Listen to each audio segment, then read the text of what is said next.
Nous sommes ici à la source du Lourteau, donc située au Bâgé Sud, sur le versant karstique de la montagne du Bâgé Sud. Voilà, c'est une source qui alimente le Oloron et les communes avoisinantes depuis un siècle et demi.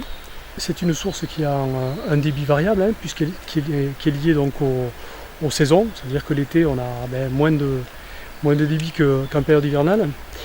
Et elle fonctionne avec la pointe de 2 stations de pompage donc, qui sont situées donc, dans la plaine alluviale de Saint-Pé.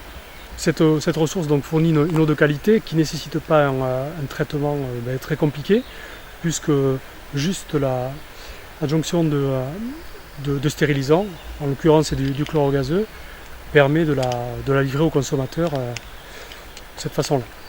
Les installations et notamment cette source vont faire l'objet de travaux de réhabilitation prévus qui vont être engagés début 2016. Nous sommes au réservoir de Soèche, ce réservoir qui recueille donc, les eaux en provenance de la source du Lourteau.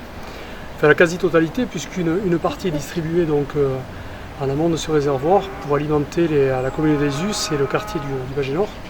C'est un réservoir qui a une capacité de 2000 m3. Son rôle essentiel est déjà d'avoir un stockage important pour pallier les problèmes, les besoins supplémentaires en cas de dysfonctionnement du réseau, que ce soit des fuites ou des besoins particuliers.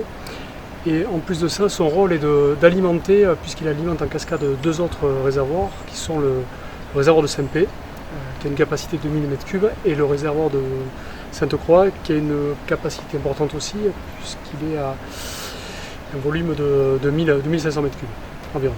Donc après une première stérilisation qu'on a vue et qui a été effectuée à la source du Lourteau, on a un deuxième point de chloration qui permet d'améliorer la qualité de l'eau en distribution. Donc ce point de chloration se situe ici au réservoir de Soèche. Nous sommes au quartier Saint-Pé, donc au puits du Ver numéro 1, situé dans la plaine alluviale de Saint-Pé, qui dispose de 2 stations de pompage situées à peu près 300 mètres l'une de l'autre, qui assurent le complément de production d'eau en cas de besoin, notamment lié aux périodes d'étiage de la source du Lourteau. Le puits dans lequel nous sommes a une capacité maximale de 300 m3, et l'autre puits qui est situé donc rive gauche a une capacité lui de 130 m3, donc qui peuvent donc facilement compléter le manque de débit occasionnel. Le fonctionnement de ces 2 stations de pompage est directement lié est asservi au réservoir, donc au niveau du réservoir. Ça veut dire que quand le niveau baisse, il y a un enclenchement automatique qui se fait pour mettre en route les 2 stations de pompage. Le service des eaux est composé de 8 personnes. Les missions principales sont la maintenance du réseau, qui comprend la gestion des fuites, le remplacement de compteurs, ensuite quelques travaux neufs, la gestion des sites de production, que sont la source du Lourteau et les stations de pompage, et des sites de stockage, tous les réservoirs qu'on a sur le réseau.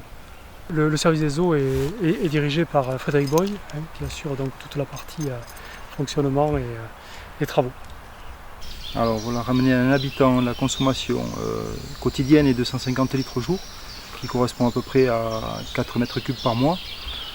Donc assainissement collectif ou non collectif, le prix pour l'assainissement collectif, tout compris, est de 3,52 TTC par mètre cube.